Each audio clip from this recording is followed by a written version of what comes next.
Verification যেহেতু করার সময় পায়নি এবং ফর্ম মানে সম্পূর্ণ পূরণ ছিল না, সেই জন্য উনি স্বাক্ষর করেনি। কিন্তু এই বিষয়টাকে নিয়েই মানে একটা মানে চাঞ্চল্য সৃষ্টি হয়ে গেছে। প্রধান সাহেব খুব শর্ট টাইমের মধ্যেই শোকজ করেছে। এই বিষয়টা কি হচ্ছে? মানে দেখেন, ব্যাপারটা হচ্ছে কি যে শোকজ মানেটা আগে বুঝতে হবে। শোকজটা কি?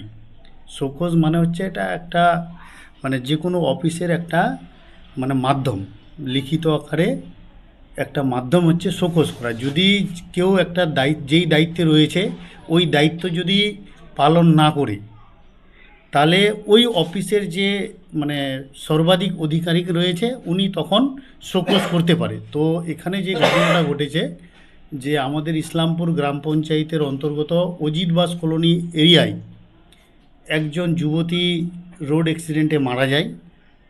তো ওই বাড়ির লোকেরা ইসলামপুর গ্রাম পঞ্চায়েতের প্রধানকে লিখিতভাবে জানায় যে আমরা যখন ফর্ম ফিল আপ করতে যাই তো ফর্মের নিচে যখন সাইন অফ দ্য মেম্বার, নির্বাচিত জনপ্রতিনিধির যে জায়গাটা রয়েছে যেখানে সিগনেচার করবে ভেরিফিকেশনের জন্য, তো ওই জায়গায় উনি সাইন করতে মানে ইচ্ছাকৃত হোক বা অনিচ্ছাকৃতভাবে উনি টাল বাহানা করে ওটা কাটিয়ে দেয়, যেটা এটা কিন্তু লিখিতভাবে ওই বাড়ির লোকগুলোই জানিয়েছে।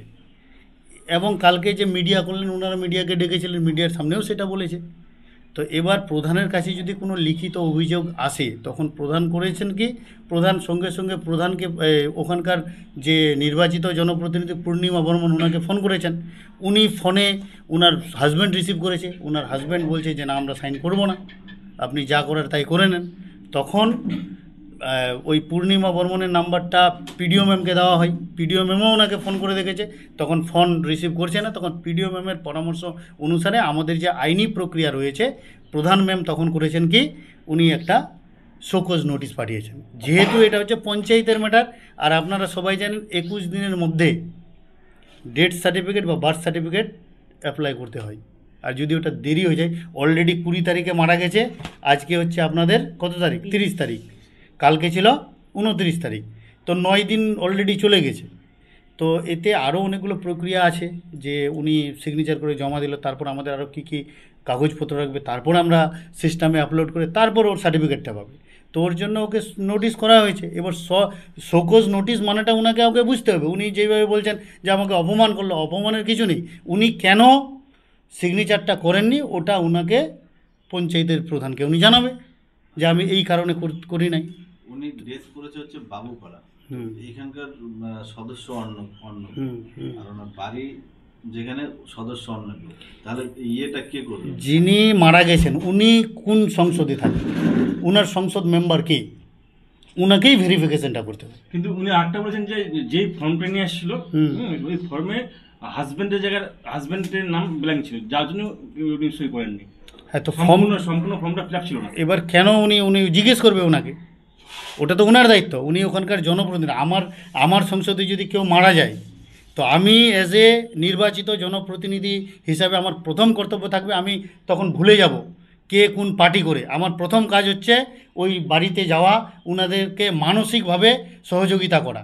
ওনারা এমনি একজন পরিবারের সদস্যকে হারিয়ে ফেলেছেন, তখন ওনারা কোথায় দৌড়াদৌড়ি করবে? আর ওনাদের বক্তব্যে পরিষ্কার দেখা গেল যে ওনারা হয়রানি হয়ে গেছে, বারবার যাচ্ছে, সিগনেচার দিচ্ছে না। ওটা তো সাধারণ ব্যাপার। আর একটা প্রধান, এখানে 11টা সংসদ রয়েছে, রুইয়া, তেলিভিটা, ওখানকার যদি কোনো বাচ্চা জন্মগ্রহণ করে বা কেউ মারা যায় তো ওই মেম্বারেরই দায়িত্ব ভেরিফাই করার। ভেরিফিকেশন উনি করবে, তারপরে এখান থেকে সার্টিফিকেট ইস্যু হবে। এটা হচ্ছে আমাদের মানে পঞ্চায়েতের যে রুলস রেগুলেশন আছে, এটাই হচ্ছে নিয়মটা। ওনারা একটা অভিযোগ করছে ওনারা বিজেপি করেন বলেই বিভিন্ন রকমভাবে হেনস্থ করা হচ্ছে। ওনাদের ওটা মাথার মধ্যে ওই কীড়াটা বসে গেছে। ওনারা এখন মানে মানে সামনে ইলেকশন আছে, তো ওনারা অসীমা পালের উন্নয়ন দেখে ভয় পেয়ে গেছে। ওরা যেইভাবে ঠিক রাজনীতি আগে করতো ধর্মকে নিয়ে, কিন্তু আপনারা দেখুন সোশ্যাল মিডিয়ায় দেখুন বা যে কোনো জনগণের কাছে গিয়ে দেখুন, আজকে শিক্ষা থেকে শুরু করে স্বাস্থ্য, যে কোনো জনগণের পাশে অসীমা পালকে পাচ্ছে। ওদের ওই ভাওতাবাজিতে লোক বুঝে গেছে যে ওরা যেভাবে ধর্মের আকারে বলতো যে ধর্ম অধর্ম, যারা টিএমসি করে ওরা ধার্মিক না বা হিন্দু না, ওই চক্রটা বুঝে গেছে জনগণ। তো ওদের মধ্যে একটা ভয় ঢুকে গেছে যে অসীমা পাল যেইভাবে উন্নয়ন করেছে, এখানে মডেল স্কুল করছে, ওই মন্দিরে ওখানে কীর্তন করছে, ওই ওই গরিব দুঃখীর পাশে দাঁড়াই যাচ্ছে, এখানে রাস্তা করছে, ওখানে ড্রেন করছে, এই সব যে মানে উন্নয়ন, বিশেষ করে বিজেপি তো বলবেই, দিদির উন্নয়ন বাড়িতে পৌঁছে দিচ্ছে এখানকার আমাদের প্রধান মেম্বাররা, সেটাই ভয় পেয়ে গেছে। বিশেষ করে আমি আপনাদের চ্যানেলের মাধ্যমে সুরজ যাদবকে বলতে চাইব যে আপনার অবস্থাটা ঠিক যেমন মহিষাসুরের মতো হয়ে গেছে, যেমন মা দুর্গা নামটা শুনেও আতঙ্কিত হয়ে যেত, ওরকম আপনি অসীমা পালের উন্নয়নকে দেখে আতঙ্কিত হয়ে যাচ্ছেন, যেখানে মানে মানে যেখানে যেটার দরকার না সেটাই করে বসতেছেন আপনি। আমি আরেকটা জিনিস দেখলাম যে এই আপনাদের প্রেস মিটের মাধ্যমে উনি ওই সোলার জলের ট্যাঙ্কটার কথা বললো, ওটার জন্য আমার কাছে লিখিত 27 জানুয়ারি, আজকে কত তারিখ? আজকে এটা হচ্ছে মে মাস, 27 জানুয়ারিতে বিকাশ বাবু, আমাদের state farm colony junior basic স্কুলের যিনি টিআইসি আছেন, উনি উনার পেডে আমাদেরকে অনুরোধ করেছেন যে আমার এখানে একটা জলের ট্যাঙ্কের দরকার আছে, এবং উনি ওখানে 3টা জায়গার নাম উল্লেখ করে দিয়েছেন যে অমুক অমুক জায়গার মধ্যে করতে হবে। আমার কাছে ওনার লিখিত প্যাড আছে, ওনাকে রিসিভও করেছি, প্রয়োজন পড়লে ওটাও আমি দেখাবো। অকারণে ওখানে এসেও ওনার সংসদ কোথায়, অকারণে এসে উনি বলছে জনগণের আপত্তি। ওখানে আপনি দেখুন ওনাদের নিউজটাই, শুধু 4 জনকে পাবেন, আর 4 জন আবার বিজেপিরই, অন্য কোনো জনগণ ওখানে নেই। আজকেও প্রেস মিটে দেখবেন ওই বিজেপিরই কয়জন গেছে। তো এগুলো নিম্নমানের কাজ হলে ওখানে যেদিনকে উদ্বোধন হয় সেদিনকে পিডিও ম্যাম, বিডিও অফিসের পিডিও ম্যাম, তারপর আইএসজিপি সেলের মানুষেরা ওখানে গেছিলেন, ওরা জল খেয়েছে। আপনারা আমাদের ইসলাম পঞ্চায়েতের যেটা সোশ্যাল মিডিয়া পেজ আছে ওখানে আমরা আপলোডও করেছি। আর তারপর এটা যখন উদ্বোধন হয় ওখানে ইঞ্জিনিয়ার যারা আছে ওনারা জলের যে টেস্টিং রিপোর্ট সেটাও দিয়েছে। এবার আপনারা শিডিউল ছাড়া আপনি পুরা যতগুলো আমাদের পুরা জেলার যে কোনো প্রকল্প দেখুন, 1,89,260 টাকার জলের ট্যাঙ্কে আপনি কোথাও সোলার লাইট দেখবেন না। আমরা যেটা করেছি আমি আপনাদেরকে অনুরোধ করব, আপনাদেরকে আমি জানি যে আজকে একজনের সুযোগ সুবিধা পাইয়ে দেওয়ার জন্য সবথেকে বড় ভূমিকা আপনারা মিডিয়া ভাই বন্ধুরা নিয়ে থাকেন। তো আমি আপনাদেরকে অনুরোধ করব যে আপনারা জনহিত উদ্দেশ্যে আপনারাও ওই জলের ট্যাঙ্কিটা ভিজিট করুন, জলটা খান এবং ওখানে গিয়ে দেখুন। আর একটা জিনিস যেটা রয়েছে যেটা হচ্ছে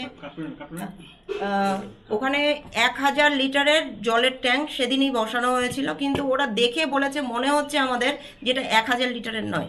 তো তবে কি সেটা একদম প্রমাণিত, সেখানে 1000 লিটার লেখা আছে, তো তবে কি সেটা সেখানে ইঞ্জিনিয়ার বসিয়েছে সেটাও দেখার বিষয় আছে। ওনারা যথেষ্টভাবে অপমানও করেছে সেদিন, কিন্তু ওনারা কার্যকর হয়নি। তার কারণ হচ্ছে ওনারা যেভাবে চেপে ধরেছিল, তো ওখানে বেশি বেশি টাকারও কাজ ছিল না। আর যেভাবে কাজ হয়েছে আপনারা আশেপাশে প্রত্যেকটা পঞ্চায়েত আছে, আপনারা ঘুরে দেখুন, আপনারাই বলতে পারবেন যে সেখানকার আর এখানকার রিপোর্টটা কি।